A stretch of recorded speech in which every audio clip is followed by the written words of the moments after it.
Everyone can take a seat. Thank you.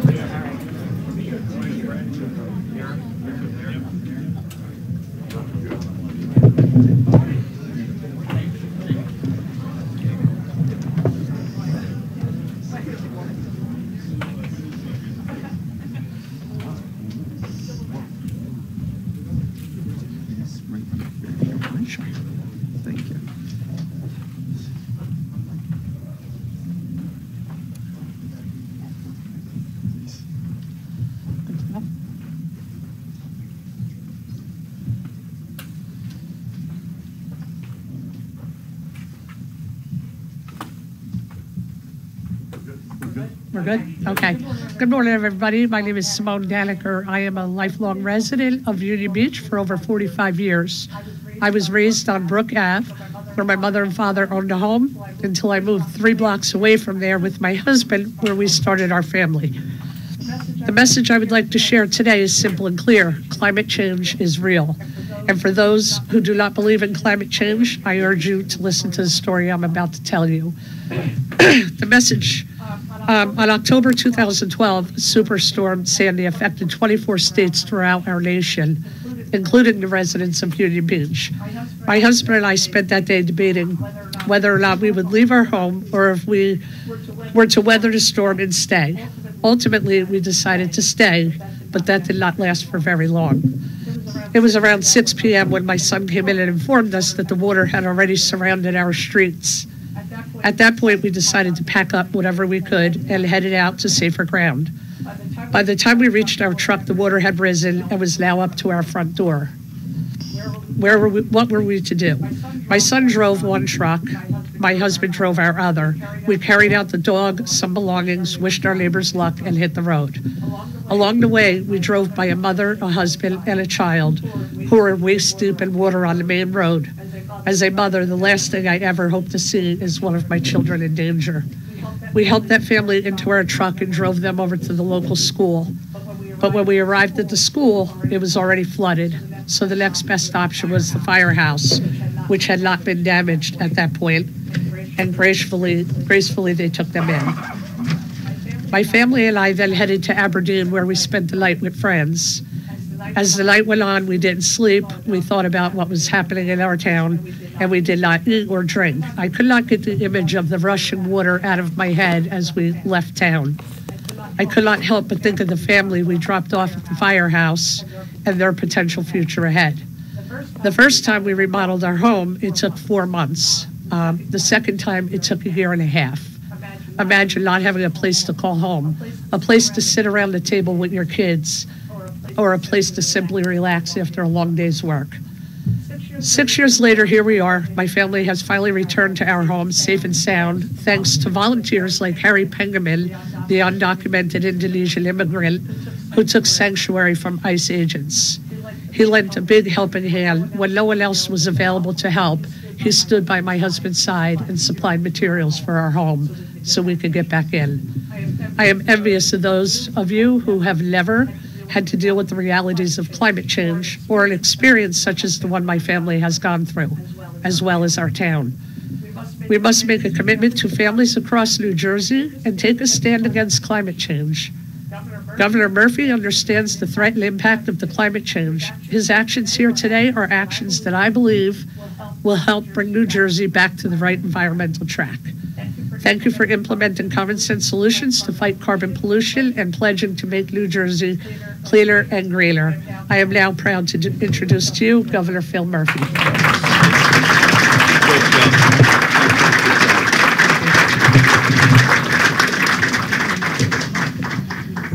That is a hard act to follow. Yeah, come on down, guys. Come on in a little tighter here. We all good? Yes, sir. All right. Good morning. Can we say officially for the three of us, and Frank, welcome to Monmouth County, our home base. It's very good to be with you all here in Highlands. Thank you, Simone, for sharing your story and for reminding us that climate change is not something that is abstract, but a very real and present challenge to our state. And by the way, Congressman Pallone and I were in a church, I think, on Thursday in Highland Park with Harry Pengerman, Yes. who volunteered and helped build over 200 homes, We were rebuild them, and you were one of them from Superstorm Sandy. And our president is trying to throw them out of our country, so go figure. That's for another day to discuss. I'd like to thank all the lawmakers and mayors who are with us here today, including from both sides of the aisle. And it is a great reminder there's way more that unites us as New Jerseyans than divide us. I also want to thank a lot of the stalwart environmental leaders and organizations that are here today. Congressman Pallone is to my left, is with us. There's no one in Washington literally more committed to fighting for our precious Jersey shore more than Frank Pallone, and we thank you for everything you do. Amen.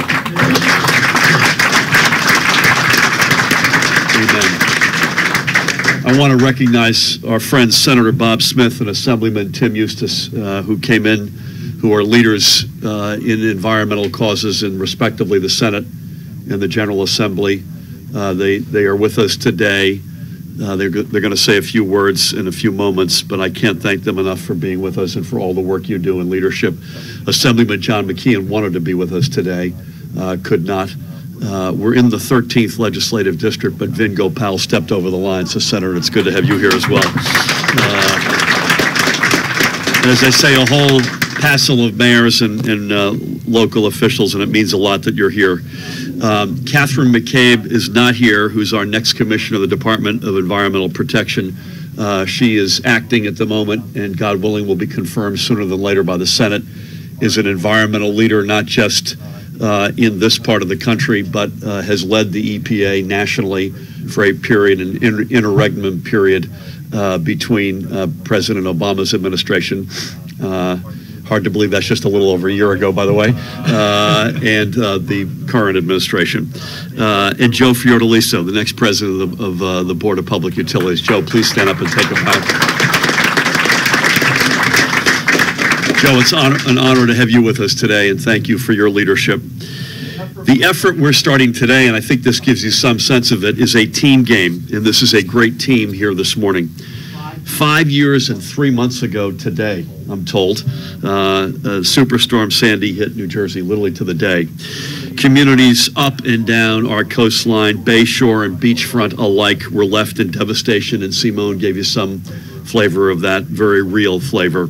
It was our first close-up look at our future if we did not take climate change seriously. As a coastal state, we not only have an obligation to do so, but also to do something about it. As a state with a proud environmental heritage, we have an obligation to lead. For many years, frankly for decades, New Jersey was a leader in smart environmental policy making on both sides of the aisle, I might add, that makes sense for today, but frankly even more sense for tomorrow. Unfortunately, over the last 8 years, we lost that part of our soul. We can point to many acts from the previous administration as evidence of this, but perhaps none puts the short-sightedness of the past 8 years into sharper relief than the Christie administration's unilateral decision to pull New Jersey out of the Regional Greenhouse Gas Initiative in 2011. Leaving RGGI, as it is called by most, made us an outlier in our own neighborhood. It signaled a retreat from a comprehensive and collaborative effort to curb the carbon emissions that contribute to climate change. It was a decision that robbed New Jersey of the chance to invest in clean energy solutions, in energy efficiency, and in our environmental justice communities. It was a decision that frankly lacked any common sense. So no more. It is time for New Jersey to lead again. In just a few minutes, I'm going to sign an executive order to start the process to get New Jersey back into RGGI. Yeah.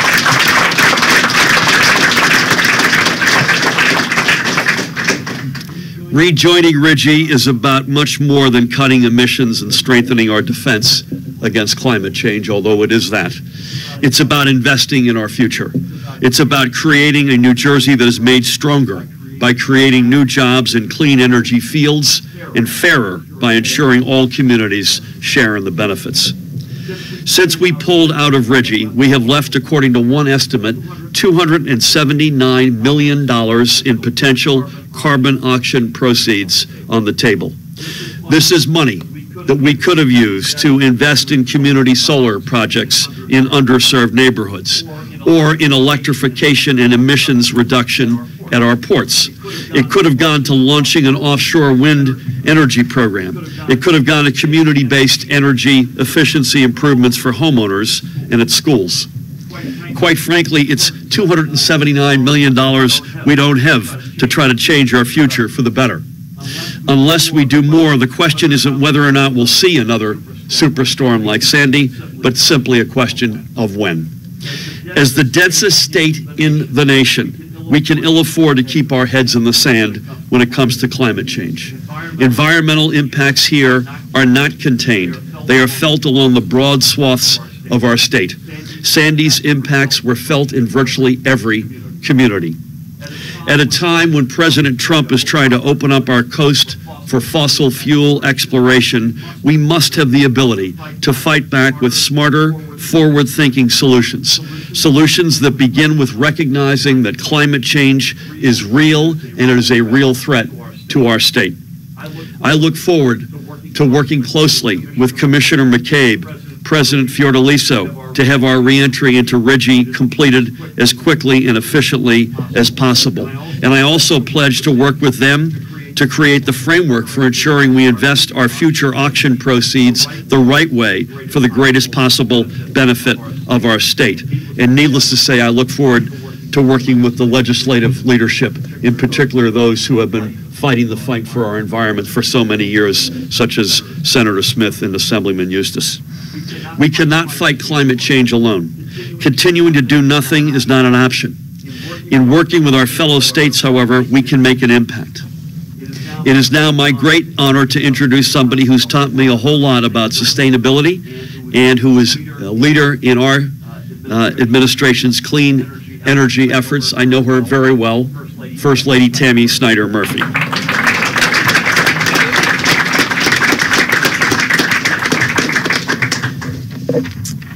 Thank you, Phil, and thank you all for joining us here this morning.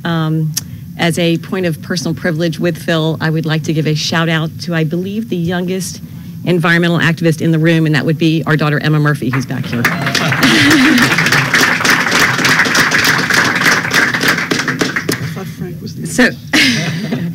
So today is about another promise kept to the people of New Jersey. But that promise wasn't just that we'd put New Jersey back into RGGI. It's a broader promise of building New Jersey where science isn't something to be ignored and common sense once again leads our decision making. Here's something to consider.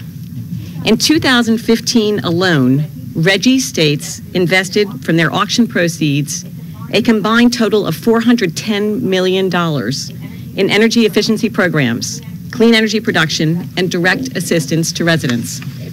That number is impressive, but not nearly as impressive as the estimated $2.3 billion those investments saved consumers in RGGI states. It's also not nearly as striking as the 9 million megawatts of electricity saved or the more than 28 million BTUs of fossil fuel no longer being burned. These are investments New Jersey should be sharing and could have shared, but instead, more than $1 billion was siphoned away from our Clean Energy Fund, including nearly 2/3 of New Jersey's pre-withdrawal RGGI funds over the past 8 years. This isn't just robbing us of a greener today, it's robbing our kids of a greener tomorrow. The threat of climate change isn't going away, but that doesn't mean we do nothing. We can fight back. Everything we do to combat climate change is worth doing. So today is not just a renewal of our commitment to our Northeast community of states. It's also continuing to fulfill our commitment to the residents of New Jersey, and we will promise that this administration will act for the right reasons and do the right through our actions. Today, we take a big step towards protecting our beautiful state for generations to come. Thank you so much.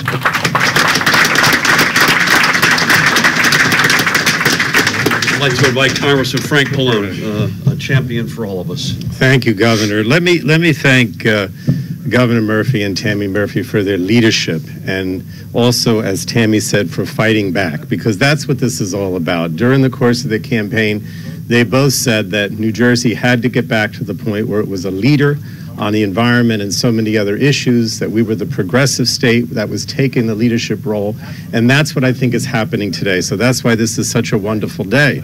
But I also want to follow up on what Tammy said, which is fighting back. I mean, we know what's happening in Washington. Phil said to me, "Are you going to Washington today?" I said, "Yes, I am."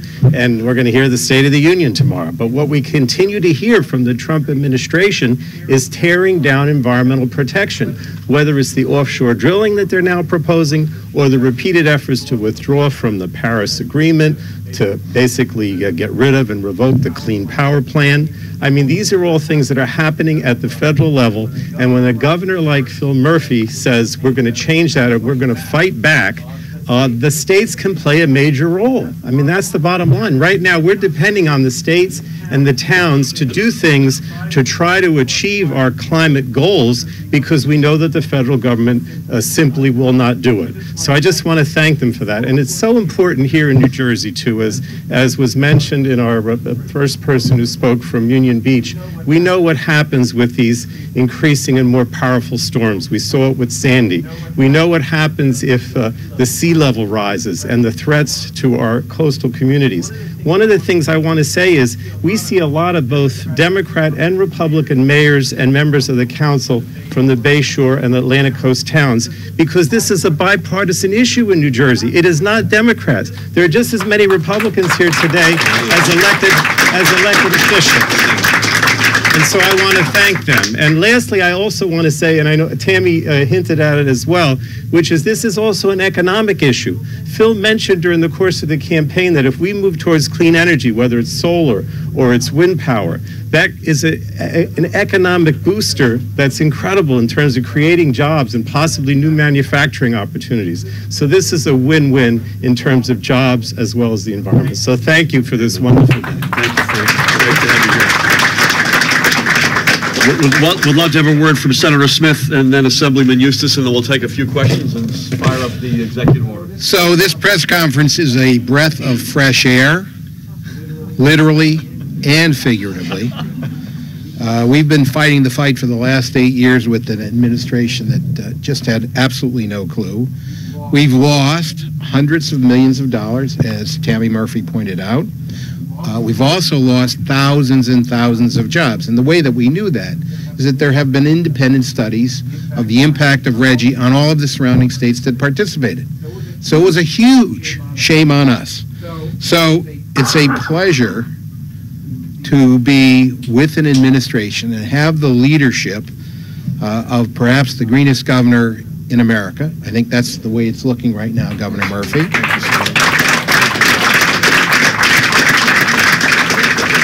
And the only one thing we didn't mention here was part of those studies indicated that the states that went into RGGI also had a decrease in morbidity and mortality.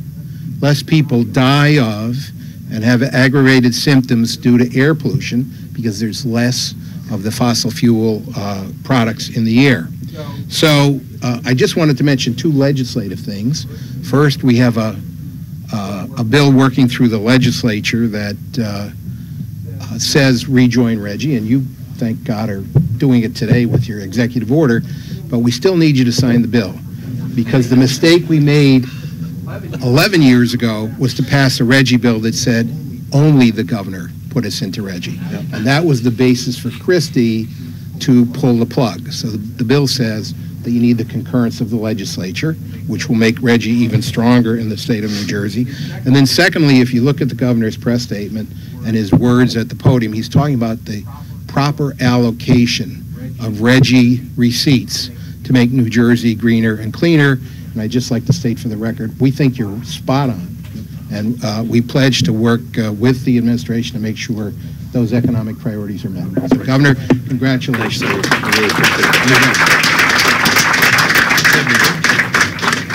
I have to thank the governor and the First Lady for moving very quickly on green initiatives. It's been very important for us, the legislature has tried every year to rejoin RGGI. Common sense legislation actually fits the piece into the puzzle that's missing on the Northeast coast from Maine to Maryland. The only piece that's missing is us, of course, the most densely populated state in the country. I have to thank Simone for being the stalwart New Jerseyite who stuck with it. A lot of people fled, unfortunately. It took many years to get houses back together. I've had a small house on Long Beach Island for 30 years that never flooded until Sandy, when all of my neighbors had 4 feet of water in their houses. I was lucky enough to raise my house before the storm, but many of those people are not in their houses to date, which is a frightening thing. And again, the previous administration left people in the lurch and shouldn't have.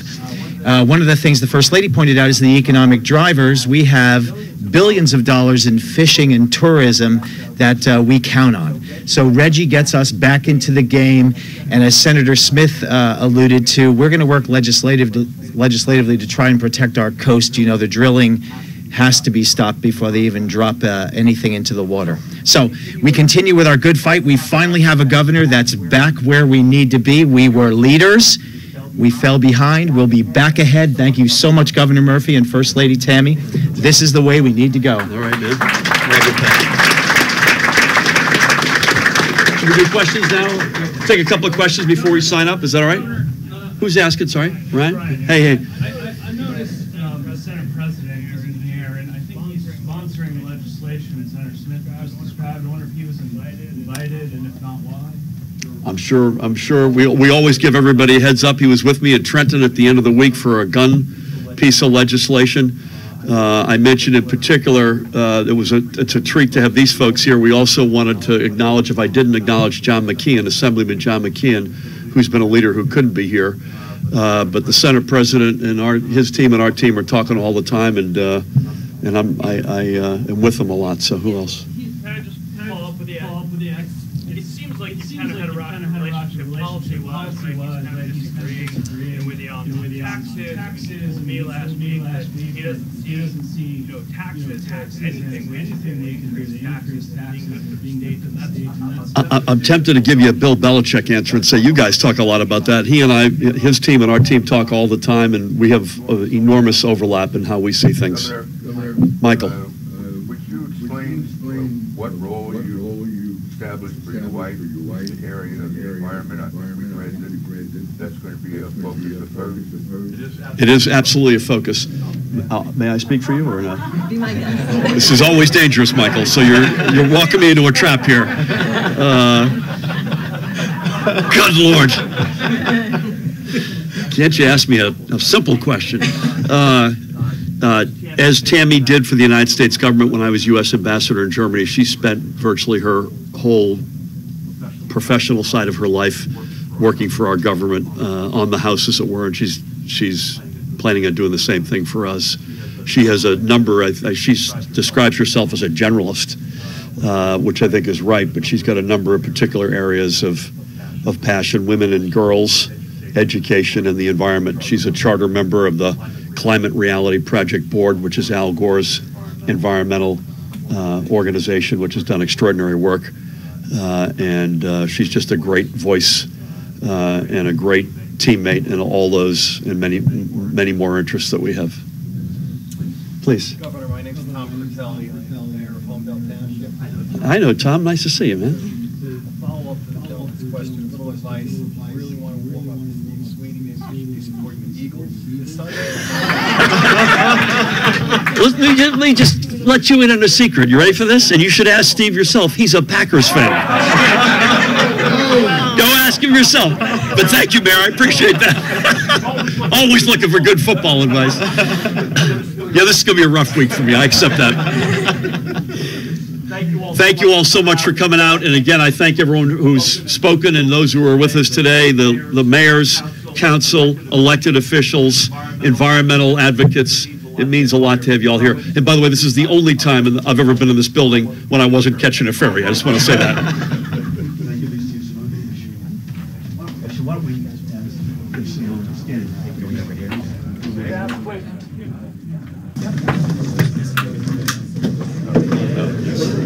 You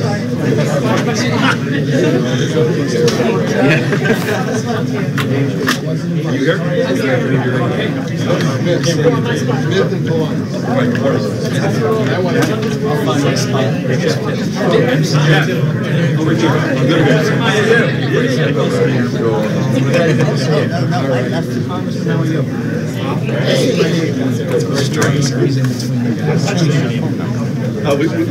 We got the tape idea from the Grammy Awards last night.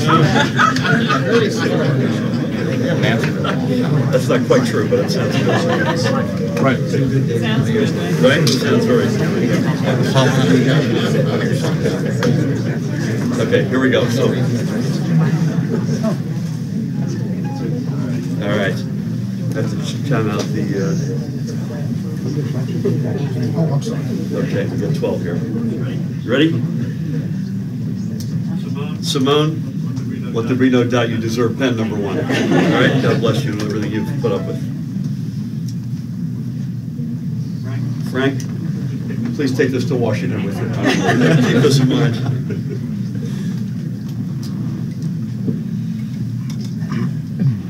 Senator, thank you for everything. Thank you. And for schlepping here today as well. Thank you.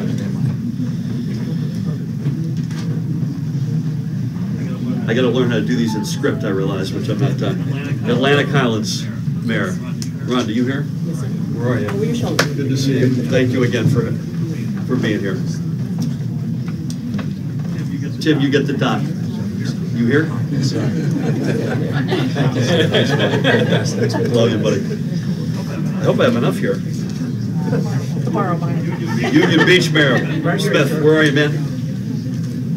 Thank you, sir. Thank you. God bless you.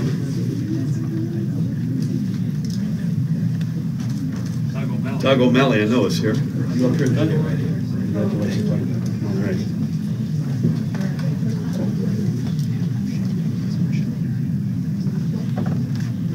Vin? Making it worth the trip for you. All the way over from the 11th.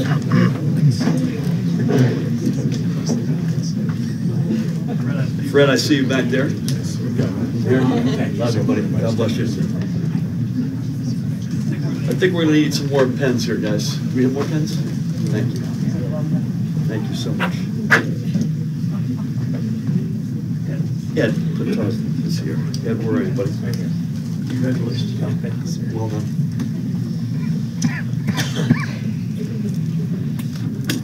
Mayor Hoff? Thanks, it's my honor. Thank good to have you with us. Jeff? First pen in 8 years. Looks like That's the truth. The first executive order I signed, I gave it to Steve Sweetie, actually, and Steve said, hey, wait a minute, this is an old one.